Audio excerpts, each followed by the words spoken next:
Okay, alright. Welcome back to my YouTube channel. I'm Mandis Vlog. Nako, eto, sa wakas, ito na ho ang pinakahihintay nyo. Mga mahal kong taga-subaybay na sinusubaybayan ho itong kaso ng pagkawala ni Catherine Camilon. Mayroon na pong ginanap na hearing sa Senado ngayon pong araw na ito, mga kaibigan. Gusto kong ibahagi sa inyo ang nilalaman ng video na yan na hearing sa Senado. Mga kaibigan, naku po, magugulat kayo. Ang tanong, nasaan nga ba si Catherine Camilon? Ang tanong pa, nasaan nga ba itong si De Castro? At nasaan itong si Magpantay? Yan pong lahat, mga kaibigan, ng ating tatalakayin. Laman ng video na yan, kung bago pa lang po kayo sa aking maliit pa na YouTube channel, inaanyayahan ko po kayo, please subscribe.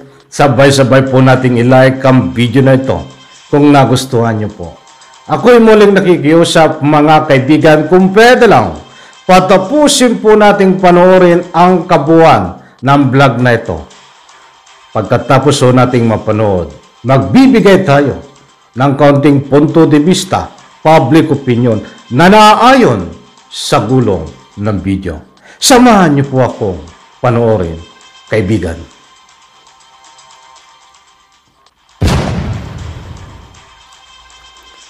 Ba't niyo po ginawa? Kasi palagi niyo sinasabi sa akin, ayaw po, hindi natin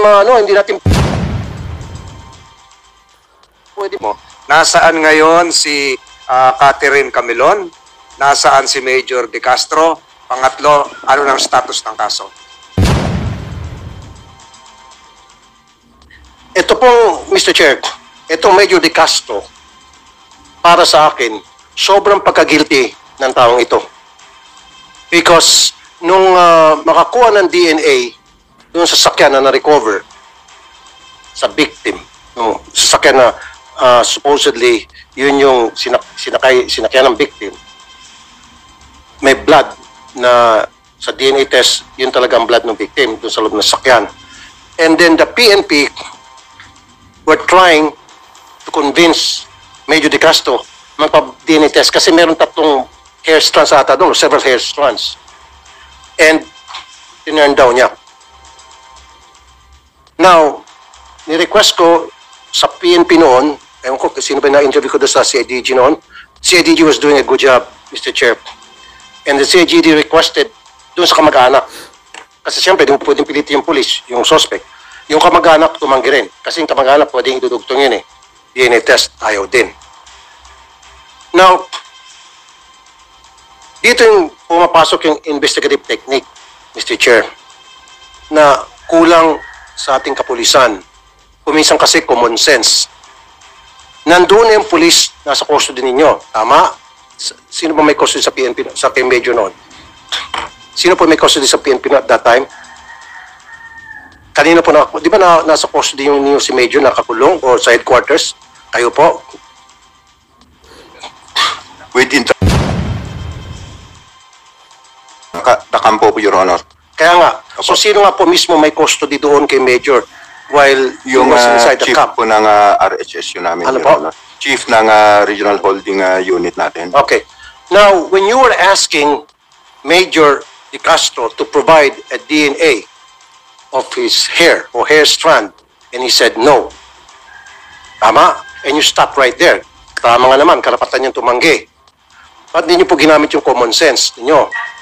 Nandoon naman siya nakahiga, kung saan siya nakahiga. Sana man isa sa inyo, nilinis yung kama, yung unan, kumuha ng hair strand doon, kinuha yung kanyang suklay, o pagkatapos niyang maligo, tiningnan yung banyo, kumuha ng buhok na sigurado ako, siyempre may nalalagas na buhok yan pag naliligo siya. O sigurado ako, pag natutulog siya, may, dyan sa unan niya, may mga buhok dyan. Doon lang kayo sana kumulekta. Ba't niyo po ginawa? Kasi palagi niyo sinasabi sa akin, ayaw po, hindi natin pwedeng pilitin. Tama nga naman, karapatan niyo po yan na tumanggi. Tama nga naman, I agree with you. Pero gumawa kayo ng diskarte. Matagal niyo nang sinasabi sa publiko na we were able to secure evidences pieces of evidence like hair follicles, hair strands sa kotse, and you're trying to match that hair strands. Sabi nyo. And then sabi nyo sa akin, nung interview kayo sa radyo, ni-request nyo kay Major na mag-provide ng sample. Ayaw ni Major. So, nag-antay kayo ng ilang araw, baka magbagong isip. Am I right? While waiting for those 3, 4, 5 days, sana dumiskarte kayo. Yan ang sinasabi ko. Saan siya natutulog siya sa nakahiga? Pagising sa umaga, pasimple, yung unan, kunan niyo ng buhok. Yung suklay niya, ano bang suklay ginagamit niya? Simple niyo, kunan niyo ng buhok doon. Sa banyo, pagkatapos niya ligo, kukunan niyo ng buhok. Yan yung pag ginawa.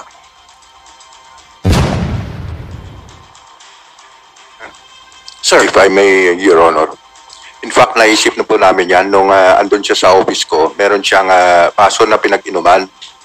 And yun sana yung gagamitin namin. However, when I consulted my legal officer, that evidence might not be admissible in court. Will not be admissible in court because I know that, Major General. I wala know pong, that. consent, I know that Your for a fact, of course. Pero at least, it will give you a guide na para kung saan i-focus yung investigation nyo. Hindi na kayo mag-iisip-isip na baka si Juan, si Pedro, si Mario ang suspect. At least, pag ginawa nyo yun, tapos napatunayan na talagang siya pala ito, doon na kayo magpo-focus. Si Juan na talaga, wag na kayo maghanap ng ibang suspect kasi ito si Juan based dito sa nakalap natin na ebidensya sa DNA. Diba? And second, yung kape na ininuman niya, anong ebidensya pong nakuha niyo sa sasakyan, di ba, hair strand? Oh. Hair strand, coffee. meron pong saliva dun sa paso po, sir, na pinag-inuman niya. So, pwede Pero po sir, gamitin yun. di ba may nakuha kayong hair strands doon? Sinabi niyo sa akin, di ba? Ilang pieces ho na hair strands? 3, 4? O, di ba? So, dapat, kung saan siya natutulog, doon sa kama niya, pag-gising niya, imposible walang hair strand doon, di ba? Chairman. But, yeah, go ahead, Senator, Chairman, Senator indulgence Tolentino. of Senator Tulfo and the Honorable Chair, just a point of order. Why don't we allow Colonel Malinaw to complete the narrative? Yung last 2 minutes na fast forward mo, nasaan ngayon si Catherine Camilon? Nasaan si Major De Castro? Pangatlo, ano ng status ng kaso? Tapusin mo lang yan para for purposes of the records of this committee. Yung tatlo lang yan. Yes, sir. Bilisan na yan. Huwag mo nang step by step lahat Yes, sir. yung kanina. I'll just go And then directly to please the... provide the committee a copy of your presentation to complete the loop. Yes, sir. Will comply, sir. Please proceed. We'll go directly to the date of the filing of the case, sir. Ano si Catherine ngayon? Huwag mo na yung timeline, huwag na yan. Yes, sir.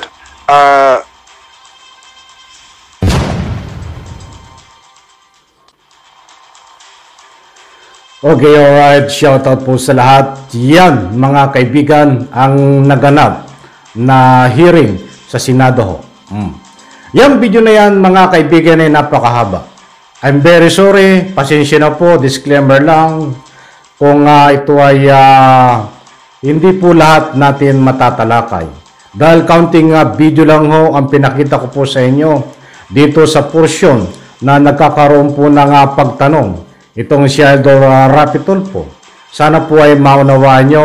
One by one po nating tatalakay ito. Ihimayin. So bukas po, panibagong pagtatalakay naman dito sa isang araw sapagkat para ng lalo at lubos nyo pong maunawahan. Bigyan po natin ng highlight dito ay itong naganap na pagtatanong ni Idol Rapi Tulfo. But bago tayo magpatuloy, hindi ho umattend ng hearing sa Senado itong tinuturong utak di umano na si Magpantay, kahit ang abogado niya huwag wala. Very sorry. Itong si De Castro hindi rin po umattend ang tinuturok na utak. At siyempre si Magpantay hindi rin po umattend, mga kaibigan. Diyan sa hindi pag-attend na yan ni De Castro at ni Magpantay ay bibigyan ko po ng full story sa susunod natin vlog. Pasensya na po kung nabiting kayo. At siyempre, dito muna tayo mag-focus. Bigyan natin ng highlight. Sapagkat lumalabas dito, Kaya medyo si Idol Rapi Tulfo ay nag-iinit ang tainga, ay nagkakaroon ng sabwatan. Yan po ang lumalabas sa investigasyon. Hindi naman napatunayan na ika nga po ganito kalakihan sa buwatan, but mayroon na may kinikilingan itong mga nag-iimbestiga, mga kaibigan.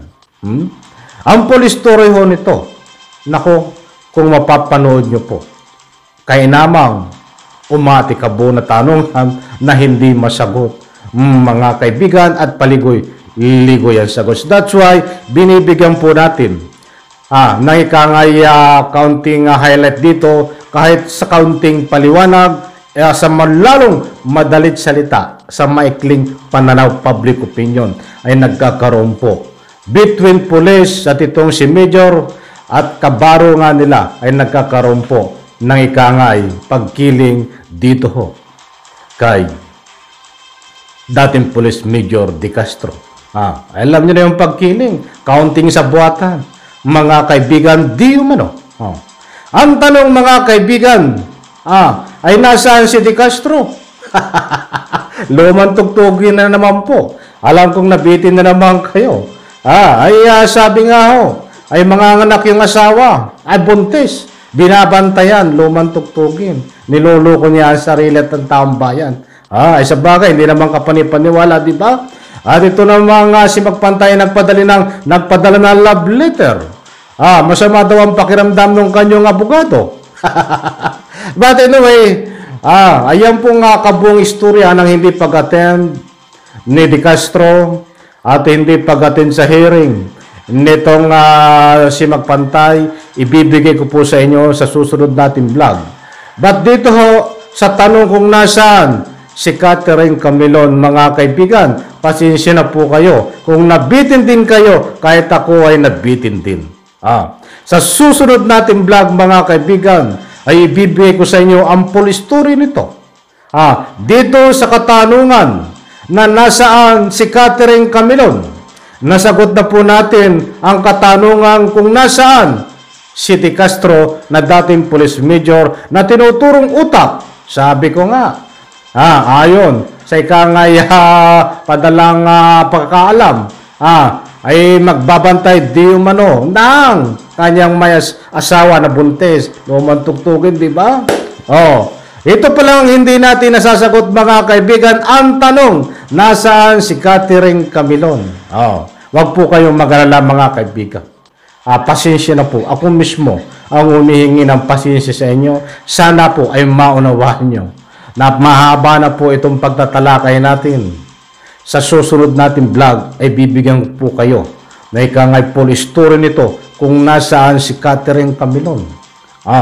According ho, dito sa nag-iimbestiga na CIDG, naku po, ito nga ba ay tuluyan ng makikita, mga kaibigan?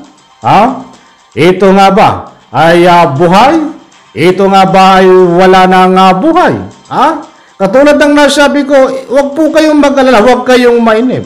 Ibibigay ko po sa inyo ang kabuang istorya niyan. Sa susunod natin vlog, abangan po natin. But anyway, ito na po ang hinihintay na lahat. At mahigit 1 buwan po tayong hindi nagtalakay dito sa Catherine Camilon dahil hinihintay po natin ito. Ang hearing sa Senado. Yan po muna ang latest update na kaganapan diyan po sa hearing sa Senado. At mayroon pa na panibagong hearing ho. At sa susunod kong vlog, marami nyo pong matutuklasan kung ano ang magiging arrangement ng Senado. Marami nyo pong matutuklasan na hindi nyo pa napapanood dito sa aking maliit na YouTube channel. Muli po, pagpalain po tayo lahat. Sabay po nating i-like ang video na ito kung nagustuhan nyo po. At sa lahat ho, nang hindi nag-i-skip ng ads, maraming salamat po. Sa lahat ho na nag-subscribe na sa aking maliit pa na YouTube channel dito ho, ay maraming salamat po. Sa lahat ng hindi pa nakasubscribe, wag po kayong matakot mag-subscribe sa akin. At hindi po tayo nagpapakalat ng fake news. kung ano man, public opinion, punto de vista, ito pong lahat ay naaayon sa ruling ng video na pinapakita ko po sa inyo. Pasensya na po kung alam ko nabitin kayo, nabitin din ako. Ayaw ko naman maging rumble tayo. Gusto ko pag nagtalakay tayo ay hindi yung rumble. Mayroon tayong arrangement. Katulad dito, ang i-highlight lang po muna natin ay itong una na tinalakay diyan sa Senado. Bukas, ito pangako, promise. Ibabahagi ko sa inyo. Ang katanungan, nasaan si Catherine Camilon? Muli, abangan bukas sa susunod kong vlog. Nagpalain po tayo lahat, sabay-sabay nating i-like, palakpakan.